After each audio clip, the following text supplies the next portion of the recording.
Yes. For some of you guys, unahin natin muna itong positive, no? Ito yung mga pagpasok ng swerte sa inyo ngayong January 2025, guys, no? As in, kasi nga, di ba sabi ko sa inyo, yung iba, very kalmado lang, yung inyong very secure kayo pagdating sa kaperahan nyo. And for some of you, parang lalo pa kayong nagsisikap sa buhay nyo. Ito, this is hard work, guys, no? Nararamdaman natin na inaalagaan nyo talaga tong swerte na to. Or kayo mismo, guys, yung gumagawa ng swerte sa buhay nyo.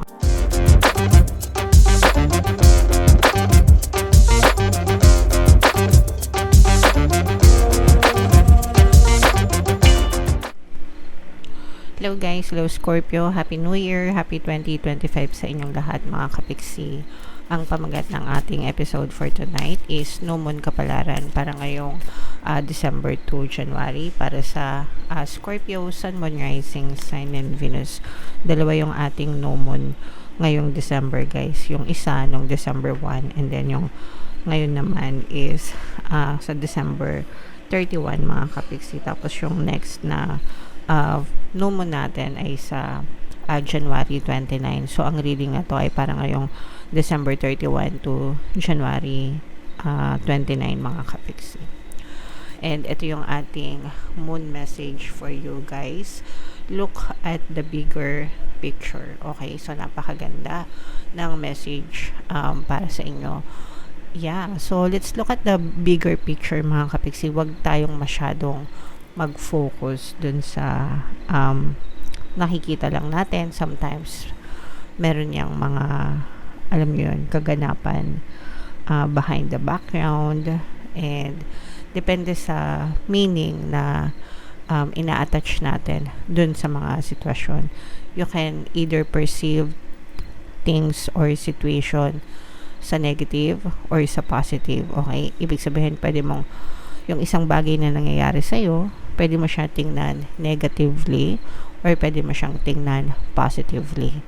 So, let's say, for example, yung mga problema. Kapag may problema, umatik, no, na parang negative yung iniisip agad natin kasi problema.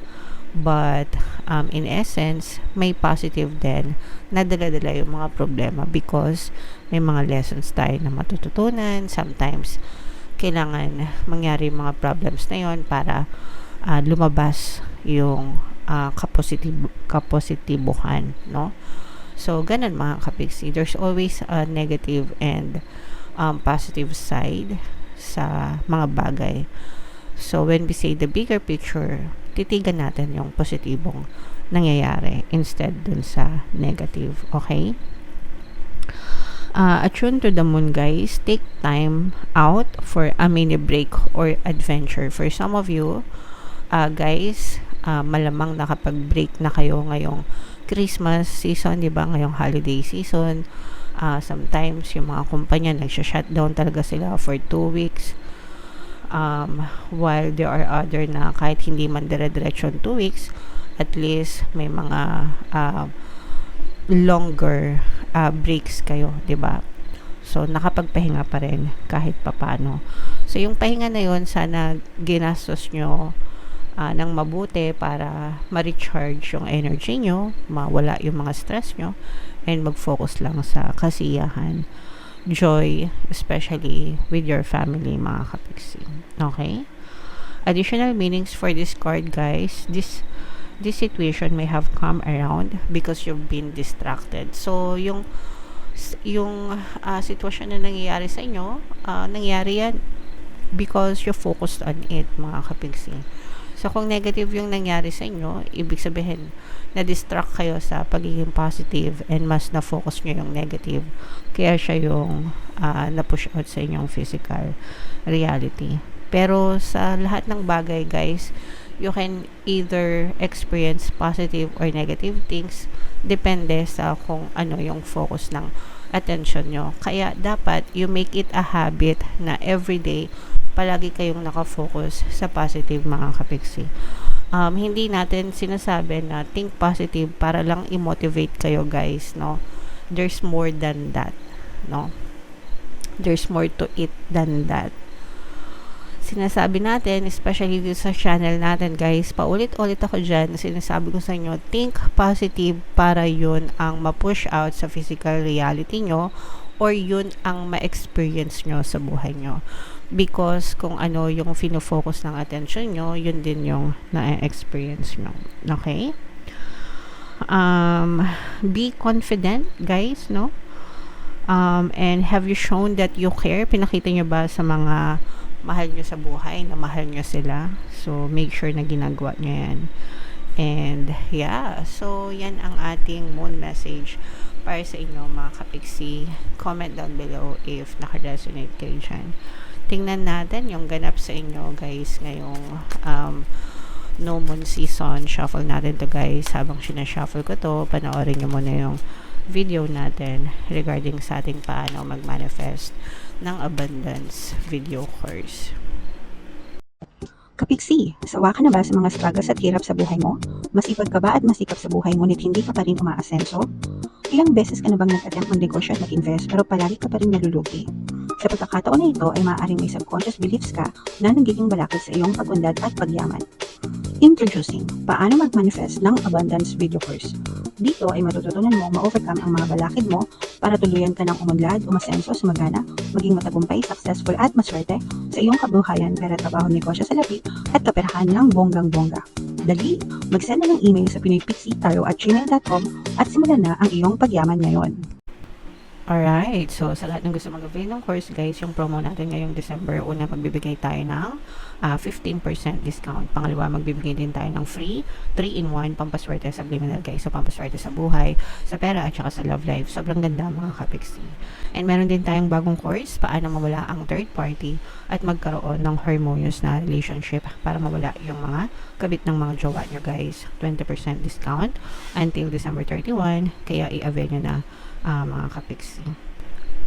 So, Scorpio guys, kayo ay na-represent ng Queen of Cups. Ito yung ating moon energy mga kapiksi. Meron ditong presence ng fire sign, Aries, Leo, Sagittarius, at saka earth sign, Capricorn, Taurus, Virgo. So, for some of you, maaaring may ganyan kayong sign sa inyong natal chart, or you may be dealing with other people na may ganyan sa kanilang natal chart. So, dito guys, nakikita natin na may magpapakilig sa inyo mga kapiksi. Merong manggugulo sa inyong nahihimlay na puso, especially kapag malungkot kayo, you feel alone. Merong kasama ang puso nyo. Ay kilig-kilig na naman kayo guys, kasi for some of you nararamdaman kayo loneliness, no? Yung lonely energy nyo mga kapiksi, pero you won't be so lonely for so long. You won't be lonely for so long. Hindi magtatagal yung loneliness nyo guys, kasi merong darating na magpapakilig or magpaparamdam. This person will give you warmth, no? Ibig sabihin itong person na to magbibigay ng init sa iyong puso, hindi sa kalamnan guys sa inyong puso mga kapiksi. So meron kayong mga ka-chat, mga kausap guys, no, na parang magko-connect kayo on a soul level, and this person parang magpaparamdam siya na you can always talk to them, pwede nyo silang palagi makausap. Hindi ko nararamdaman naman na agad, no, love agad, pero parang merong some kind of spark, attraction mga kapiksi, pero yung warmness nandun, yung init, no, yung companionship nandun sa person na to, and maiibsan yung lungkot mo sa person na to, maiibsan yung lungkot mo nang dahil sa person na to. So strong fire sign energy, earth sign energy mga kapiksi. Alright, and for some of you naman mga kapiksi, parang maghahanap kayo, parang naghahanap ng mga bagong pamamaraan para maka-usad or tayo ulit, maka-recover yung inyong kabuhayan, especially kung kayo ay nagkaroon ng problema. Let's say for example, ng problema kayong ngayong 2024, marami kayong mga bagyo or pagsubok na pinagdaanan, and parang simula ngayong January, parang sasamantalahin nyo yung pagkakataon para makabangon at makarecover ulit kayo. So ano to, exploration guys, no? Kumbaga naghahanap, seeking, exploration. Ano bang mga pamamaraan, ano bang mga pwede kong gawin para lalo pang umunlad or para makarecover yung aking kabuhayan. So, ganun yung tinatahak nyo ngayong January. And for some of you naman, mga kapigsi, nararamdaman natin yung calmness nyo, yung kapayapaan, especially sa kabuhayan, no? Kung wala naman kayo masyadong problema sa pera, wala naman kayo masyadong problema sa kabuhayan nyo, no? Parang nandun lang yung calmness, nandun lang yung security ba, no? Na pagising nyo may pera pa rin kayo, pagising nyo may trabaho pa rin kayo, pagising nyo may source of income pa rin kayo. So, ganun mga kapigsi. Kumbaga nandyan lang siya, very secure, very stable yung inyong kabuhayan, guys. Okay? So, what else mga kapigsi?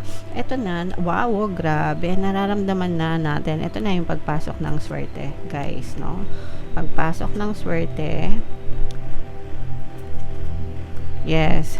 For some of you guys, unahin natin muna tong positive, no? Ito yung mga pagpasok ng swerte sa inyo ngayong January 2025, guys, no? As in, kasi nga, diba, sabi ko sa inyo, yung iba, very kalmado lang, yung inyong very secure kayo pagdating sa kaperahan nyo. And for some of you, parang lalo pa kayong nagsisikap sa buhay nyo. Ito, this is hard work, guys, eh, no? Nararamdaman natin na inaalagaan nyo talaga tong swerte na to, or kayo mismo guys yung gumagawa ng swerte sa buhay nyo mga kapigsig, okay? And in return guys, lalo pang magiging maganda yung daloy ng swerte, especially guys kapag nakikinig kayo ng mga pampaswerte subliminals natin, yung pakinggan nyo guys yung Pantaboy Males, pang-akit ng swerte, no? Kasi talagang kapag pinakinggan nyo yun, mga kapigsi, sobrang dami ng success stories na mararamdaman nyo talaga yung pagiging swerte sa buhay. So, but yeah, nararamdaman natin na kayo mismo yung gumagawa ng swerte nyo, guys. Okay? Now, for some of you, medyo mag-ingat lang kayo, mga kapigsi, sa ibang tao, no? Kasi for some of you, maaari kayo magkaroon ng conflict, guys, sa ibang tao. For some of you, pwedeng ano na, no, parang on the rocks na yung relationship nyo with this person. This can be anybody, guys. Pwedeng relasyon sa romantic relationship, pwedeng sa mga boss, pwedeng sa mga kaibigan, pero ito medyo malala na ito, eh, no? For some of you, parang nakaka-experience kayo ng toxicities with this person, and kahit na subukan yung isalba, parang masyado nang mabigat yung burden, no? Masyado nang maraming ganap sa pagitan yung dalawa, na kahit isalba nyo, parang wala, no? Parang wala nang, parang mauuwi din siya sa wala, no? Dahil masyado na kayong maraming conflict with this person. So, kailangan dito guys ng forgiveness, and kung kailangan i-let go para mabawasan yung burden nyo. Hindi nyo deserve ng negative energy, mga kapigsi. Ang deserve nyo lang ay positive energy sa buhay nyo.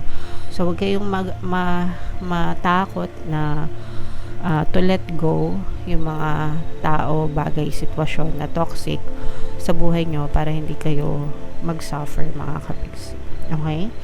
So, comment down below guys if naka-resonate kayo. Ito guys, i-mind nyo itong magagandang energy na to. Itong swerte sa pera, swerte sa kaperahan, at saka itong sinasabi natin kanina na magpaparamdam. Ay! Okay, so comment down below guys if naka-resonate kayo dyan. Happy New Year, Happy 2025 sa inyo. Ito yung ating 2025 kapalaran. Ito naman yung ating success stories ng paano mag-manifest ng abundance video course. Click here to subscribe guys. Ito yung ating mga pampaswerte subliminals. Thank you for liking, sharing, and subscribing, and see you again next time. I love you all mga kapiksi. Have a nice day. Bye-bye.